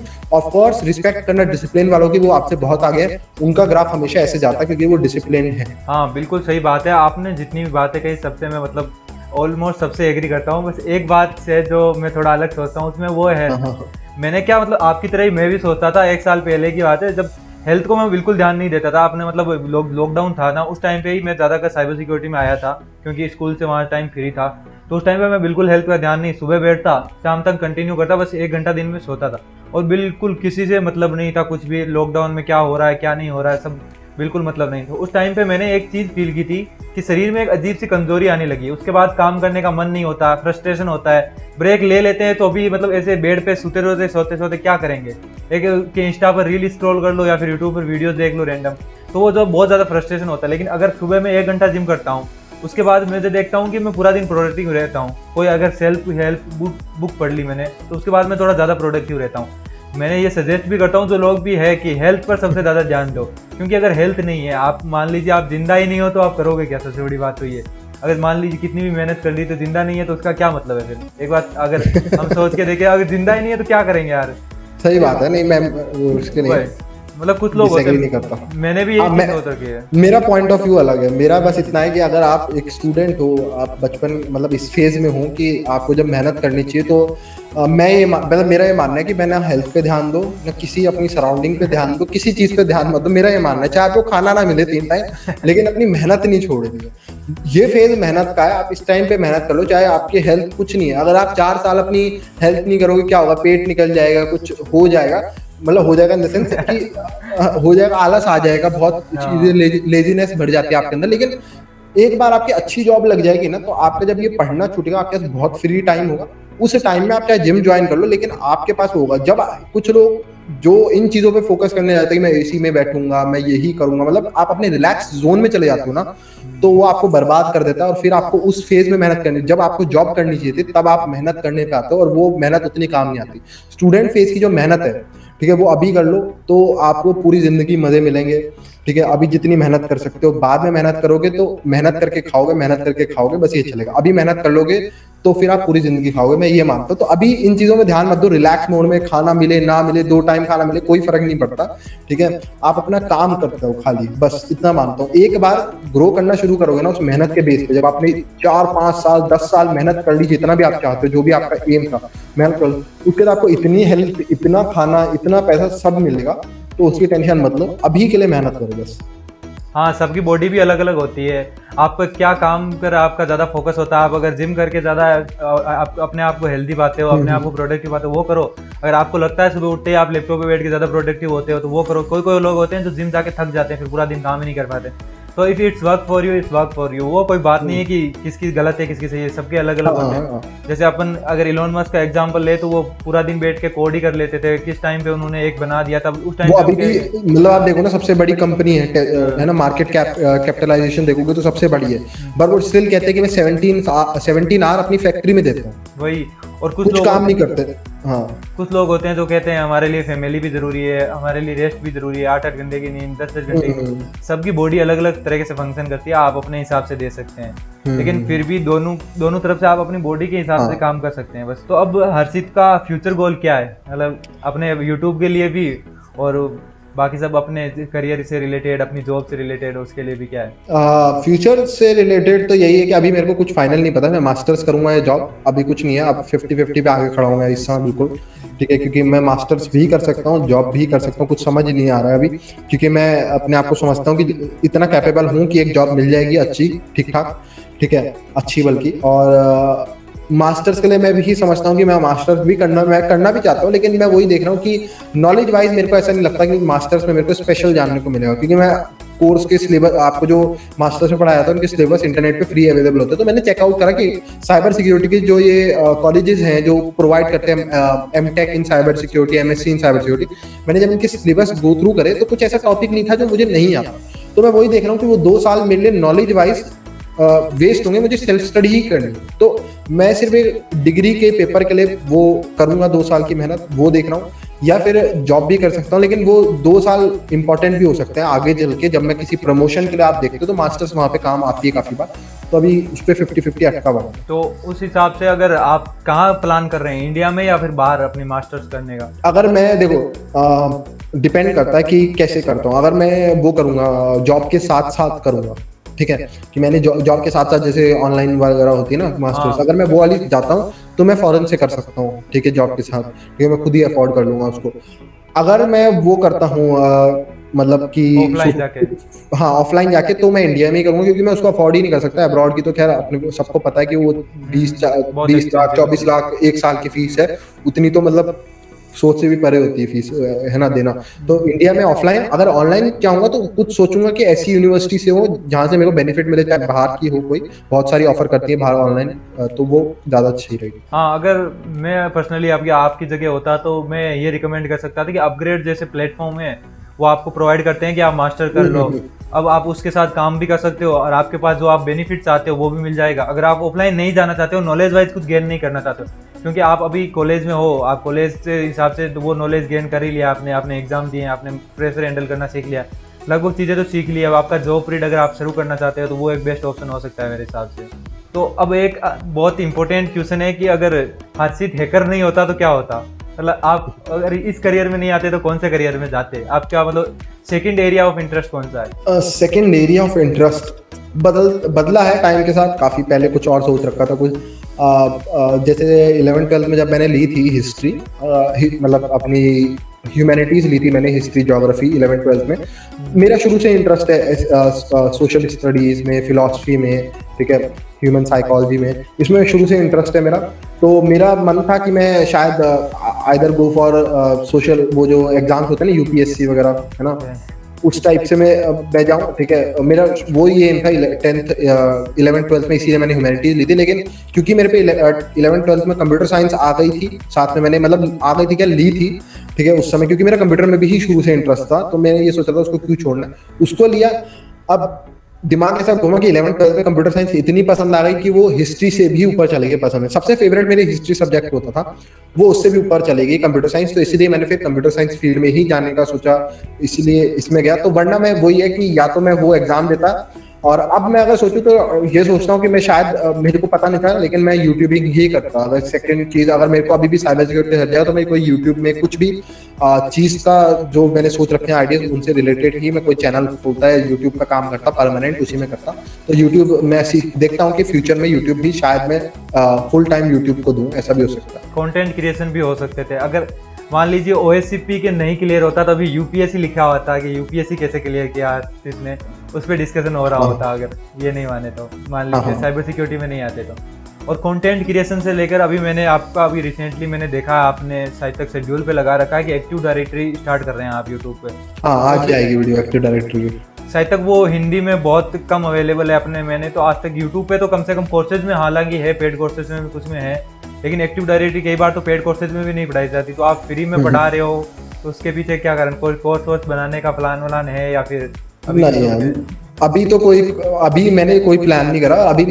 अभी की थिंकिंग यही है कि जितनी मैं एजुकेशन या जितनी मैं लोगों को नॉलेज दूंगा वो फ्री में दूंगा, ठीक है। और मैंने भी फ्री से पढ़ा यार, मैं ऐसा नहीं कहता कि मैंने कोई कोर्सेज लिए, मैंने फ्री से पढ़ा है। बस मैं ये चाहता हूँ कि लोगों को वो ईज ऑफ एक्सेस में मिले, वही नॉलेज जो मैंने पढ़ी है उसको मैंने बहुत मेहनत से ढूंढा है। अलग अलग जगह से एक एक टॉपिक को अलग अलग चैनल्स पे ढूंढना पड़ता था, अलग अलग ब्लॉग्स पढ़ने थे, वो अलग अलग जगह होती थी। मैं चाहता हूँ कि मैं उसको एक सेंट्रलाइज पेज पे लाऊं, ईज ऑफ एक्सेस करूं लोगों के लिए, कि लोगों को पता हो कि अगर ये टॉपिक मेरे को ढूंढना है तो वो डाटा साइबर एक्सपर्ट के चैनल पे मिलेगा, वो वहां से पूरा कवर हो जाएगा और फ्री ऑफ कॉस्ट होगा, कोई हमारे को फीस पे नहीं करनी होगी। मेरा ये मानना है अभी कि अगर मेरे को एजुकेशन मिली है, मैं अपने आप को समझता हूँ कि मेरे को बहुत अच्छी एजुकेशन मिली है, तो मेरे को लोगों को आगे वो फॉरवर्ड भी करनी चाहिए, देनी भी चाहिए, ठीक है। तो मैं ये मानता हूँ। और ये जो एक्टिव डायरेक्टरी वाली सीरीज बोल रहा हूँ, एक्टिव डायरेक्टरी लोगों को यही दिक्कत है कि वो पेड होती है या तो, और फ्री में बहुत दिक्कतें हैं। फ्री अगर जाते भी हो तो कंटेंट वगैरह कम है। तो इसमें मैंने यही सोचा है कि मैं ओएससीपी के लिए एटलीस्ट जितनी एक्टिव डायरेक्टरी रिक्वायर्ड है वो सब कराऊं। और जो मेन दिक्कत फंसती थी लोगों को लैब सेटअप वगैरह में, है ना, उसके लिए भी पैसे देने पड़ते थे अलग से, चाहे किराया की वगैरह, उसका भी मैंने जुगाड़ कर दिया। तो वो भी आपको सब फ्री में मिल जाएगी और कोई सेटअप करने की भी जरूरत नहीं, क्योंकि मैं देख रहा था कुछ कोर्सेज में है ना, आपको पूरा सिखाया जाता है कैसे सेटअप करो, इंस्टॉल करो मशीन्स को, ये सब वगैरह करो, वो भी करने की जरूरत नहीं। तो वो ये वीडियो आएगी तो आपका सस्पेंस ओवर हो जाएगा कि सारा कुछ आपको मैं फ्री में दे रहा हूँ। आपको लैब भी बनी बनाई आपको मिल जाएगी, आपको बस अपने सिस्टम पे रन करना है और आपकी एक्टिव डायरेक्टरी सेटअप करना है। बस आपको जो मैं अटैक्स सिखाता जाऊंगा वो करने हैं, तो आपको कोई मेहनत नहीं करनी, बस आपको वो एक्टिव डायरेक्टरी एक्सप्लॉइटेशन की नॉलेज मिलेगी एक जगह से। तो मैंने मतलब देखा है कि ओएससीपी कुछ लोगों ने क्लियर कर रखा है इंडिया में, लेकिन वो उस टाइप के, आपने यूट्यूब चैनल भी है, अभी नाम लेना सही नहीं लगेगा, लेकिन उनका बूस्ट भी इसी वजह से होगा ओएससीपी क्लियर करेगा। लेकिन अगर उनके आपके चैनल पे जाओ देखो तो वहाँ पे उस टाइप का कंटेंट नहीं मिलता, मतलब बेसिक, बहुत बेसिक मिलता है, जो शुरू में कोई बिगिनर आए तो वो भी सीख लेता है। तो आप भी मैंने मतलब ऐसे यूट्यूबर मिले हो जो मुझे ओएससीपी खुद क्लियर करके उस टाइप का कंटेंट भी प्रोवाइड कर रहे हो लोगों को। तो इसके पीछे की मतलब सोच यही है कि सबको बस क्वालिटी एजुकेशन देनी है। और ये सबसे बड़ी बात है कि अभी अगर आप जाके सब्सक्राइब नहीं कर रहे हो तो अर्षित को फिर आप साइबर सिक्योरिटी में हो ही क्यों हिंदी में। अगर ओएससीपी के लिए तो भगवान बन के आए हैं हिंदी वालों के लिए, तो ये तो जरूर से जाकर उसको सब्सक्राइब कर दो। तो अब ओवरऑल आपके जो एक्सपीरियंस है उससे कुछ ऐसे पॉइंट्स जो आप चाहते हो डू और डोंट्स, कि ऐसा तो अगर आप साइबर सिक्योरिटी में आ रहे हो तो परमानेंटली ये 2-3 चीजें तो करनी है और ये नहीं करनी, वो बता दो, उसके बाद अपन रैपिड फायर खेलेंगे। ओके, तो मैं रैपिड फायर के लिए तो मस्त एक्साइटेड हूँ। तो डूज एंड डोंट की अगर हम बात करें साइबर सिक्योरिटी के, तो डूज ये है कि भाई अपने माइंड को प्रिपेयर कर लो कि आप बहुत पढ़ने वाले हो। यूपीएससी की तैयारी करने के लिए मैंने सोचा था 10-12 घंटे पढ़ने पड़ेंगे। साइबर सिक्योरिटी में मैं आज में 15-16 घंटे देता हूँ एक दिन में, देने पड़ेंगे, उससे भी ज्यादा। तो आप सोच लो यूपीएससी से भी टफ है, ठीक है। तो आप समझ जाओ क्या करना है। यूपीएससी में क्या होता था कि कोई यूपीएससी सबको पता हुआ है, होप्स होगी क्या एग्जाम है ना, आईएएस वगैरह बनने के लिए जो सिविल सर्विसेज में जाते हैं इंडिया में, उसमें कोई लोगों को लगता है सिलेबस नहीं होता है ना, इसमें भी कोई सिलेबस नहीं है, पूरा इंटरनेट आपका सिलेबस है। इंटरनेट के अंदर से ढूंढो, आपको कुछ कंटेंट नहीं पता, आपको पढ़ना क्या, आपके पास इंडेक्स भी नहीं है। जो टॉपिक मन करे हैकिंग से रिलेटेड पढ़ो पढ़ो और पढ़ो, बस आपको ये करना होता है, उसका माइंड प्रिपेयर कर लो। सेकेंड चीज डूज में ये है कि मैं ये बोलता हूँ कि भाई साइबर सिक्योरिटी में मेरे पे बहुत लोग आते हैं कि हम पे लैपटॉप नहीं है। सो अगर नहीं है तो प्लीज ऐसी चीज मत लो, ऐसे फील्ड में मत जाओ, ठीक है। इंटरेस्ट कई बार आपको मारना भी पड़ता है ये सोच के कि मैं उस चीज को कर सकता हूँ या नहीं। हमने भी बहुत चीजें छोड़ी हैं, ठीक है। तो अगर आप नहीं लैपटॉप अफोर्ड कर सकते तो छोड़ दो। ऐसा कोई साइबर सिक्योरिटी अकेला फील्ड तो है नहीं, आपको इंटरेस्ट मिलेगा। दुनिया में बहुत सारी चीजें जहाँ इंटरेस्ट मिलता है, ठीक है। तो उसको छोड़ दो, लैपटॉप के बिना ये फील्ड नहीं है। आपको अच्छा एक medium, at least medium and laptop चाहिए। मैं लोअर एंड भी नहीं बोलूंगा, दिक्कत होती है लोअर एंड में भी बहुत लोगों को। तो इसलिए मैं कहता हूँ कि वो चीज आपको एक जरूरत पड़ी। बहुत सारे आते हैं कि मैं मोबाइल से कैसे सीखूं, तो मोबाइल से आप 0.1% साइबर सिक्योरिटी सीख सकते हो, ठीक है। क्योंकि आप थ्योरी पढ़ सकते हो, प्रैक्टिकल आप कर नहीं सकते, और प्रैक्टिकल के बिना साइबर सिक्योरिटी एंड है, ठीक है, बिल्कुल क्रॉस है, कुछ नहीं कर सकते। और एक डूज में और क्या काउंट कराऊं मैं आपको कि प्रैक्टिकल पे फोकस करो एज वेल एज थ्योरी पे फोकस करो। लोग प्रैक्टिकल पे ही फोकस करते हैं। Theory is very very very important. जितना इंपॉर्टेंट थ्योरी है उतना ही इंपॉर्टेंट प्रैक्टिकल भी। इस बात को याद रखना। बहुत लोग चाहते हैं सिर्फ प्रैक्टिकल हो, सिर्फ हम ये करें। थ्योरी नहीं करोगे तो प्रैक्टिकल नहीं कर सकते, ये मैं गारंटी दे सकता हूँ। ओके, डोंट, ये जो डूज थे उनमें तो मुझे एक हेडलाइन मिल गई थंबनेल में लगाने के कि यूपीएससी से भी मुश्किल है ओएससीपी क्लियर करना। ये टैगलाइन तो मिल गई। अब कुछ हाँ, आपने डूज और डोंट्स अगर कुछ बताना चाहे तो। डोंट्स में ये आएगा कि अपने आप को बर्न आउट समझो कि आप कब बर्न आउट हो गए हो, कब आपका एक एंड आ गया है आपकी मोटिवेशन का, और अपने आप को रिलैक्स मोड में ले जाना है।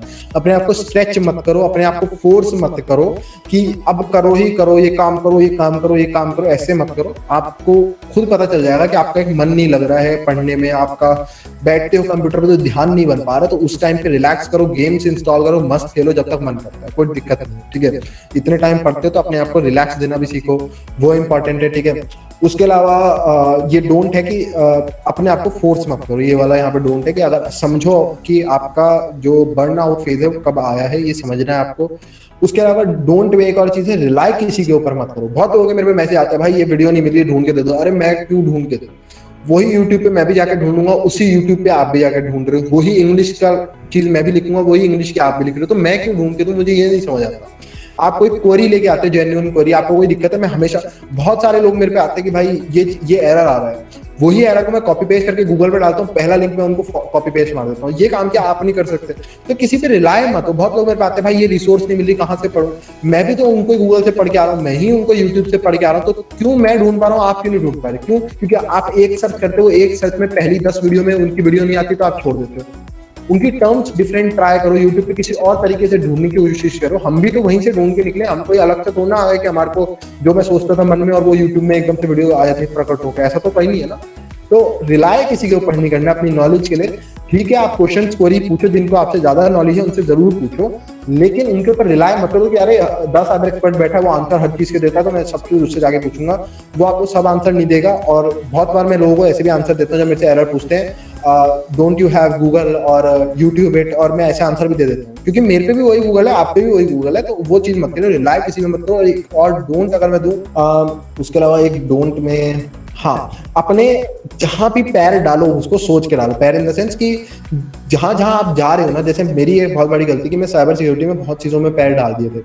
YouTube content creation cyber security में करना, CTFs खेलना, है ना, उसके अलावा अपना सेल्फ स्टडी करना, कॉलेज भी करना, बहुत चीजें आ जाती हैं। आप इतनी जगह पे खुद को डाल देते हो ना, आपने किसी फ्रेंड को बोल दिया मैं तेरी हेल्प करूंगा इस प्रोजेक्ट में, ठीक है। उसके अलावा कोई साइबर सिक्योरिटी का जना आ गया, आपने उसको बोल दिया कि चल तेरे को दिक्कत है तो 2-3 दिन तेरे को ये टॉपिक में समझा दूंगा मीटिंग करके। आप अपने आप को इतनी जगह पे डाल रहे हो कि आपको अब दिक्कत हो जाएगी। तो लर्न टू से नो, ठीक है। आपको पता होना चाहिए व्हेन टू से नो। जब मना करना हो तो पता होना चाहिए आपके मन में है कि यार मैं नहीं कर पाऊंगा, मुझे पता है, फिर भी यस करके कोई फायदा नहीं। उसे आप डिले कर दो कि भाई मेरे पे अभी टाइम नहीं है, पर होगा तो मैं पक्का करूंगा, लेकिन उसमें शर्माओ मत। सामने वाले को भी आपकी मजबूरी या तो नहीं, अगर उसे समझ आती है तो समझाओ, और अगर वो नहीं समझ रहा है तो छोड़ दो, ठीक है। जो आपकी मजबूरी नहीं समझ सकता वो आपकी हेल्प भी नहीं समझ सकता। आप हेल्प करोगे तो भी वो आपके फायदे के लिए ही हेल्प दे रहा है, आपकी कभी वापस कोई उससे कोई वो फ्रेंडशिप नहीं करना चाह रहा है वो आपसे, समझ रहे हो? तो अपनी मजबूरी उसे समझाओ, ठीक है, कि मैं नहीं हाँ कर सकता इस समय में बहुत जगह पे हूँ, तो मेरे साथ ये बहुत दिक्कत हुई, मैं इसलिए आपको पास ऑन कर रहा हूँ। लर्न टू से नो, कब आपको मना करना है किसी चीज में पैर नहीं डालने, क्योंकि इतनी सारी चीजों में डाल देते हो कि आप एग्जॉस्ट हो जाते हैं अंदर से, आप किसी चीज को नहीं कर पाते, ठीक है। जैसे मैं हो चुका हूँ कि कंटेंट क्रिएशन में बहुत काम है, ठीक है, उसके साथ मैंने इतनी सारी चीजों में मैंने ये सोचा कि ब्लॉग्स भी मैं लिखना शुरू कर दूंगा, तो मैंने चलो ब्लॉग्स भी लिखने शुरू कर दिए, मैं सीटीएस भी खेलना शुरू कर दिया, चलो बग बाउंटी की प्रैक्टिस भी कर लेते हैं, चलो कॉलेज का भी पढ़ लेते हैं, चलो इस दोस्त का प्रोजेक्ट में भी हेल्प कर देते हैं। अब इतनी सारी चीजें एक जना कैसे कर लेगा, खुद सोचो। तो वो दिक्कत है कि लर्न टू से नो एंड व्हेन टू से नो, ये दोनों चीजों को समझ लो। तो मतलब एक तो गूगलिंग करना वो आर्ट है, और ना कहना भी आर्ट है। हर बार हाँ कह के आप नहीं जीत सकते, और जो इस दोनों आर्ट को समझ आता है वो आर्टिस्ट होता है। जैसे हमारे हर्षित भैया है, आर्टिस्ट है, वैसे ही आप भी आर्टिस्ट बनो। और शायद तक इसके लिए तो एक बहुत अच्छी बुक भी लिखी गई है कि आप नो कैसे कह सकते हैं और कब कह सकते हैं। इस पे बहुत प्यारी बुक भी है, मुझे नाम याद नहीं आ रहा, लेकिन उसको मैं यहाँ पे डाल दूंगा। अब आ गया रैपिड फायर की, रेडी हो आप? थोड़ा इंस्टेंट जवाब देना है। बहुत रेडी, देखते हैं क्या आएगा। मेरे को क्वेश्चंस भी नहीं बताया यार इन्होंने, मैंने बोला था इनको क्वेश्चंस मेरे को बता दो, बताए भी नहीं है, देखते हैं। तो आपको दो चॉइसेस मिलेगी ज़्यादा कर में, या फिर हो सकता है आपको सिंपली क्वेश्चन हो, लेकिन आपको कम टाइम में सोच के जवाब देना है, ज़्यादा नहीं सोच सकते, क्योंकि कम टाइम में सोच के बोलोगे वो आपकी दिल की आवाज़ होगी। तो हर्षित क्या बनना चाहेगा, इंडिया का सबसे फेमस हैकर या इंडिया का सबसे फेमस साइबर सिक्योरिटी का कंटेंट क्रिएटर? इंडिया का सबसे फेमस कंटेंट क्रिएटर। और उसकी वजह? हैकर में फेम का जो मजा है ना, जो मुझे मिलता है फेम से, वो मेरे को नहीं लगता वो हैकर में मेरे को मिलेगा। फेम मेरे को पसंद है, मेरे को अच्छी लगती है फेम, है ना, और वो यूट्यूब ही दे सकता है। मेरे को बहुत अच्छा लगता है जब लोग मेरे को अप्रोच करके मेरे से क्वेश्चंस भी पूछते हैं या मेरे को अप्रिशिएट भी करते हैं, सर आपका जो कंटेंट है वो मुझे बहुत पसंद आ रहा है, लोग मुझे जानते हैं, अरे दास, जैसे मैं किसी डिस्कॉर्ड सर्वर पे गया तो लोग कहते हैं अरे दास साइबर एक्सपर्ट आ गया है, ये वो करके। तो वो अप्रिसिएशन जो मुझे मिलती है वो सिर्फ यूट्यूब से मिल सकती है, एंड मुझे बहुत पसंद भी है। ओके, तो दूसरा क्वेश्चन है, द साइबर एक्सपर्ट कंपनी के फाउंडर या किसी बहुत बड़ी कंपनी जाइंट जैसे गूगल समझ लो, या फिर कोई बहुत बड़ी कंपनी, उसके सीटीओ, दोनों में से क्या बनना पसंद करोगे? उसके CTO, chief technology officer. Yes yes. ये कुछ अच्छा, okay, so I will go for Google. क्यों? Google is my dream company भाई। मैं कहता हूँ मैं गूगल बॉय हूँ, और जो गूगल ने इस दुनिया में काम करा है मैं बहुत बड़ा फैन हूँ। मतलब गूगल ने एक रेवोल्यूशनाइज करा है बिना लोगों को पता हुए। फोन सबको पता है कि रेवोल्यूशनाइज करा, फोन आया, इंटरनेट सबको पता है, लेकिन लोगों को ये एहसास नहीं है अभी तक भी कि गूगल ने आपको रेवोल्यूशनाइज करा है। गूगल नहीं होती तो आज ये वर्ल्ड बहुत चेंज होता। लेकिन गूगल सब करते हैं, लेकिन आज तक ये फीलिंग नहीं आई लोगों के मन में कि वो रेवोल्यूशन लाया है वो बहुत ज्यादा हर चीज में। उसी का ब्राउजर आप यूज करते हो, मीटिंग करने के लिए हम गूगल मीट यूज कर रहे हैं, उसी का सर्च इंजन हम यूज करते हैं, उसी की ड्राइव हम क्लाउड पे यूज करते हैं, गूगल ड्राइव, ठीक है, जीमेल हम उसकी यूज करते हैं। तो आप हर जगह, आपको ये नहीं पता आप गूगल से घिरे हुए हो, हम ये समझ नहीं पाते, लेकिन वो गूगल की इंपॉर्टेंस जो है ना वो मैं समझता हूँ। मुझे इसीलिए पसंद है कि Google is my like dream company, की गूगल से बढ़िया मैं आज तक कोई नहीं मानता। और अगर हम गूगल को इस लिस्ट से हटा दे तो फिर क्या सोच? तो फिर मैं अपनी कंपनी, उसके अलावा मेरे को कोई ऐसा किसी कंपनी में एक वो लव नहीं है किसी कंपनी के लिए जो गूगल के लिए, तो फिर मैं अपनी कंपनी का फाउंडर बनना पसंद है। मतलब अगर गूगल लिस्ट में हो तो उनका सीटीओ, नहीं तो अपनी कंपनी का फाउंडर। फिर अगर मैं पहले अपनी कंपनी का फाउंडर बन गया और उसके बाद मान लो गूगल का मेरे को ऑफर आता है कि आप हमारी कंपनी को ज्वाइन कर लो, तो मैं अपनी कंपनी का फाउंडर ही रहूंगा, तो नहीं छोड़ूंगा।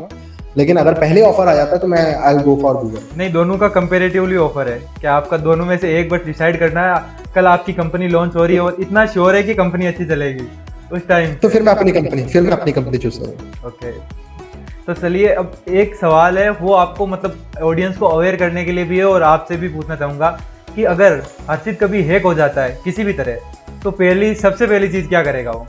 एक्चुअली अभी हैक हुआ था मेरा इंस्टाग्राम और फेसबुक दोनों हैक हो गया था। अगर आपको नहीं पता, उस पर किसी ने पोस्ट भी कर दिया था और मैं बहुत खुश हुआ था उससे, क्योंकि जिसने हैक करा था उसने अपनी फोटो भी डाली थी, खुद की फोटो डाली थी। उसको पता था क्योंकि मैं भी कंप्लेंट नहीं करूंगा, पुलिस कंप्लेंट कर सकता था ऑफ कोर्स में, ठीक है, और मेरे पे बहुत एडवांटेज था, उसकी फोटो थी सीधा मेरे पे।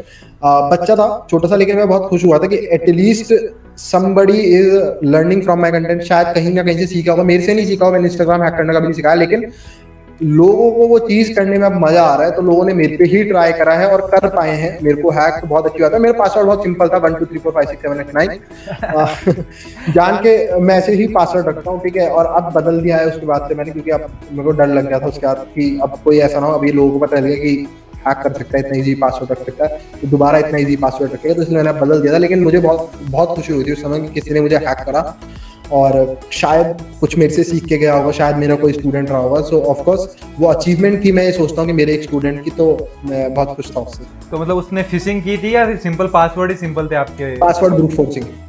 अच्छा, अगर ये क्लिप कट के कहीं पे जाती है तो फिर द साइबर एक्सपर्ट की बेइज्जती होने वाली बात है कि 1 2 3 4 5 6 वाले पासवर्ड रख रहे हैं साइबर एक्सपर्ट भी। बेइज्जती की क्या बात है भाई? अब ये देखो, मैं बताता हूँ, वो यूएसए का न्यूक्लियर मिसाइल का जो पासवर्ड था, लॉन्च पासवर्ड, उन्होंने पासवर्ड क्या रखा था, 4 बार 0000, क्या सोच के कि उनको पता था कि कोई ये समझे, अगर यहाँ तक हैक करके कोई पहुंच गया हमारे न्यूक्लियर मिसाइल्स तक, तो उनको पता है कि वो ये पासवर्ड को ट्राई नहीं करने वाला है ना। उसको उनको ये पता था कि इस लेवल पे पहुंचा, तो उनका दिमाग ये हो चुका हो, इतने एडवांस लेवल पे जा चुका हो कि वो अब ये सोचेंगे बेसिक्स पे कौन जाएगा, तो वो एडवांस चीजें ट्राई करते, बड़े बड़े पासवर्ड 00 पे ध्यान न देते। तो वही मैं भी सिस्टम सोचता हूँ। मतलब चोरी किया हुआ सामान पुलिस के घर में रख दो, यही क्या वो उस पर शक नहीं करेगी? बिल्कुल। तो मेरा लेकिन सवाल का जवाब अभी भी नहीं मिला कि आप फर्स्ट चीज़ क्या करेंगे अगर हैक हो जाता, आपका पूरा सिस्टम ही हैक हो जाता है, चाहे वो यूट्यूब हो या फिर आपका खुद का कोई लैपटॉप हो, तो सबसे फर्स्ट चीज आप क्या करोगे? सबसे फर्स्ट चीज मैं क्या करूंगा यार, अगर मान लो मेरा लेट्स से कि लैपटॉप हैक हो गया, फॉर्मेट मार दूंगा मैं लैपटॉप को। सीधा डाटा आपका बहुत इंपॉर्टेंट डाटा, वीडियोस, नोट्स? कोई ऐसा नहीं है यार, मेरे को किसी वो एक अटैचमेंट कोई ऐसी चीज वाली है नहीं मेरे पास। अटैचमेंट नोट्स वगैरह है मेरे को कोई फर्क नहीं पड़ता, वो चले जाएंगे, मैंने ही लिखे हैं, मैं दोबारा लिख दूंगा। बैकअप लेने को ले सकता हूँ मैं, लेकिन वही है, पेन ड्राइव जो लगाऊंगा वो भी इन्फेक्ट हो ही जाएगी अगर सही में कोई अच्छा होगा जिसने करा है इन्फेक्टेड वायरस वगैरह या हैक करा है, तो उसमें तो फिर कोई फायदा नहीं है, तो मार देंगे, कोई दिक्कत नहीं है। सीधा फॉर्मेट या फिर उस डाटा को अलग रख के फॉर्मेट मारोगे? ले लूंगा बैकअप में, ऐसा नहीं है, बैकअप ले लूंगा, लेकिन मैं अगर वही है कि अगर कोई फॉर्मेट भी मार देगा तो मतलब वही है कि मेरे को कोई दुख नहीं होगा, चाहे वो हैकर मारे चाहे मैं मारूं, तो मेरे को कोई दिक्कत नहीं है। मैं शायद, क्योंकि उससे तो बढ़िया है ना कि एटलीस्ट उस हैकर को एक्सेस दे के रखना अपने कंप्यूटर का आगे की सारी चीजों के लिए, उससे बढ़िया फॉर्मेट मार दो, एक बार उसका एक्सेस हटेगा, ठीक है फिर। मतलब कैसे भी करके उसका कनेक्शन अपन को हटाना है बस अपने लैपटॉप से। आप इंटरनेट ऑफ करो और उसका सब कुछ वाइप आउट कर दो। इंटरनेट से उसका कनेक्शन होता है, आपके मोबाइल से इंटरनेट बंद होगा, उसका कनेक्शन आपसे टूट जाएगा। तो जब भी आपको लगे ऐसा हैक हो रहा है या कुछ हो रहा है रिमोटली, तो आप दो चीजों से होता है, आइदर इंटरनेट नेटवर्क तो चाहिए ही चाहिए, या तो आपके लोकल नेटवर्क में कोई है, लोकल नेटवर्क में कौन होगा, मेरे घर के नेटवर्क में ऐसा बहुत मुश्किल है कोई हैकर बैठा होगा ना, तो वो इंटरनेट से कनेक्टेड है, तो इंटरनेट को क्लोज डाउन कर दो, वाईफाई वगैरह बंद कर दो, उतनी देर के लिए उसका एक्सेस खत्म हो जाएगा।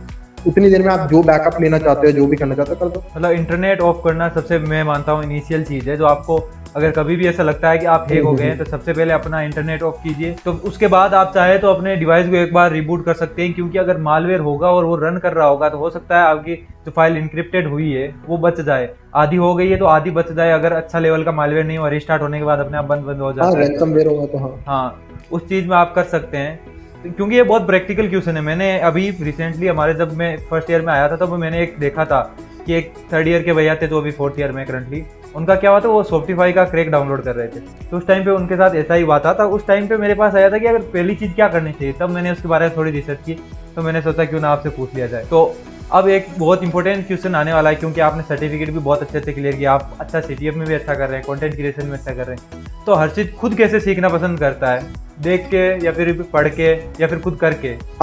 इसके लिए तो मैं ये कहूँगा, मैंने कोई बुक नहीं पढ़ी आज तक, कभी कोई बुक नहीं पढ़ी यार, मैंने स्कूल की बुक नहीं पढ़ी आज तक, मैं बाहर की क्या एक्स्ट्रा पढ़ूंगा तो मैंने कोई बुक नहीं पढ़ी है, ठीक है, और मैं पढ़ता भी नहीं, और मैं दूसरों को रिकमेंड भी, मेरे पे बहुत लोग आते हैं कि बुक्स बताओ बढ़िया सी, मैंने कभी कोई बुक नहीं पढ़ी है, बुक में मेरा कोई इंटरेस्ट नहीं रहा है, और ये मेरा डीमेरिट भी है। बहुत दुख होता है मुझे जब मैं ये बात बोलता हूँ हर बार कि मैं बुक्स नहीं पढ़ता। बुक से बहुत नॉलेज मिलती है, जो बुक से मिल सकती है ना वो आपको वीडियोस से मिल सकती है, ना ब्लॉग से मिल सकती है, किसी आर्टिकल से नहीं मिल सकती, वो सिर्फ बुक्स ही दे सकती है। मैं बुक्स पढ़ नहीं पाता, और तो इसलिए मैं वीडियो को प्रेफर करता हूँ। वीडियो में भी काफ़ी नॉलेज मिल जाती है, लेंदी वीडियोस बनती है जब 40-50 मिनट की किसी चैनल पर, तो उसमें आपको काफ़ी नॉलेज मिलती है। उसके अलावा आप ब्लॉग आर्टिकल्स पढ़िए। ओके, मतलब ज़्यादातर आप वीडियोज़ के थ्रू सीखना पसंद करते हैं और करके सीखना पसंद करते हैं प्रैक्टिकली।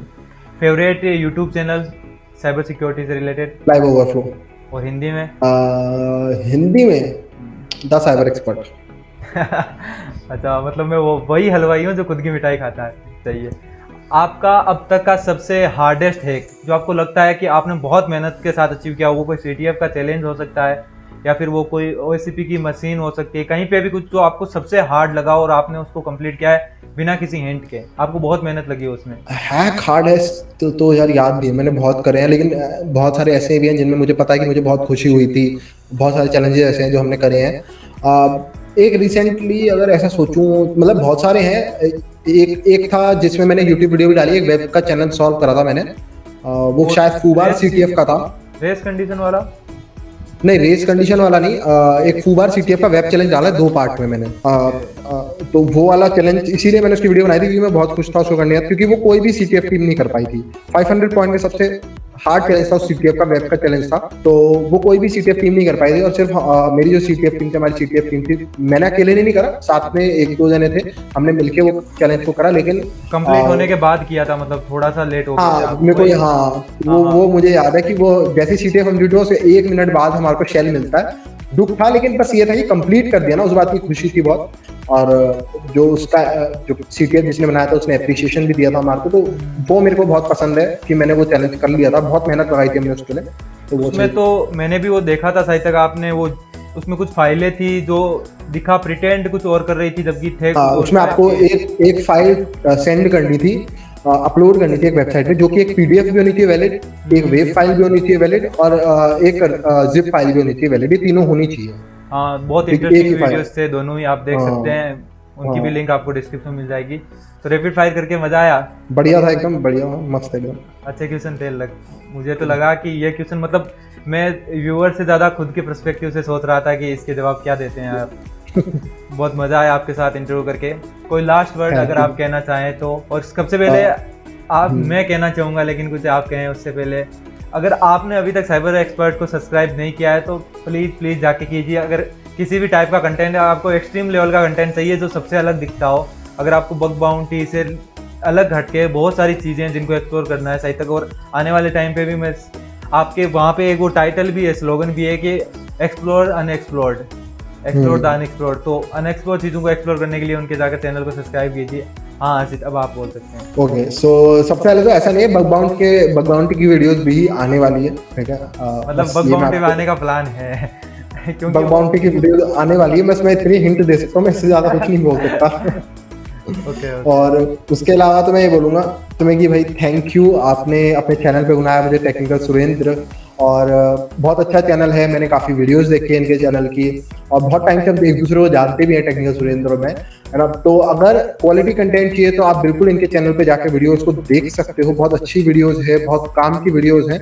सो थैंक यू, आपने अपने चैनल पे बुलाया, इतना अप्रिशिएट करा मुझे, उसके लिए थैंक यू हर्षित। आपने अपना टाइम निकाला। अभी मुझे पता आपके तो इंटरव्यूज आ रहे हैं अभी, वो भी समस्या है क्योंकि अभी रिसेंटली आपने OSCP क्लियर किया है, तो उसके लिए बहुत सारे आने वाले टाइम पे भी आएंगे आपके से। और मैं चाहता हूं कि आपका चैनल भी अच्छे से बूस्ट करे, और आपका जो एक सपना है, मैंने सुना था कि आप इंडिया के top cyber security content creator बनना चाहिए, वो भी आप जल्दी बन पाएँ। और आप सच में, मैं कहूँ तो दिल से आप वो डिजर्व करते हैं। अगर आपको मिलता है तो उसमें कोई मतलब गलत बात नहीं होगी, क्योंकि आपने बहुत चीज़ों को एक्सप्लोर करवाया है साइबर सिक्योरिटी में, बहुत चीज़ों को जो जाने। मैं पर्सनली बहुत चीज़ें आपके चैनल से ही ऐसा मुझे पता चला है कि इस टाइप का भी होता है, ये वेब एक्सप्लोइट है, क्रिप्टोग्राफी, ये चीज़ें तो पता थी, लेकिन बहुत चीज़ें तो आपने बाइनरी एक्सप्लोइटेशन, इन सब चीज़ों के बारे में मुझे कोई आइडिया भी नहीं था, जो मैंने आपसे सीखी है। तो आपका वो सपना ज़रूर पूरा होगा, और हम साथ में ही देखेंगे, उसको सेलिब्रेट भी करेंगे जरूर। Thank you to the audience जिन्होंने देखा, और थैंक यू आपको भी, तारीफ के लिए भी और चैनल पे बुलाने के लिए भी। ओके, धन्यवाद। Okay, I hope you love this cyber talk. बहुत बड़ी हो गई हालांकि, लेकिन अगर आपने लास्ट तक देखा है तो मैं पूरा विश्वास के साथ कह सकता हूँ कि आपने बहुत कुछ इससे आप लेकर जा रहे होंगे। बहुत शानदार साइबर टॉक, बहुत नॉलेजेबल थी। You will like this video. आप ज़रूर से जाकर हर्षित के चैनल को भी सब्सक्राइब कर लीजिए। उनके इंस्टाग्राम हैंडल, यूट्यूब चैनल, सबके लिंक आपको डिस्क्रिप्शन में मिल जाएंगे। साथ ही इस चैनल को भी सब्सक्राइब कर लीजिए, लाइक कर दीजिए वीडियो को, ताकि ये ज़्यादा से ज़्यादा लोगों तक पहुँच पाए। I will meet you next time. Till then, keep learning, keep hacking, keep securing the world, and keep teaching.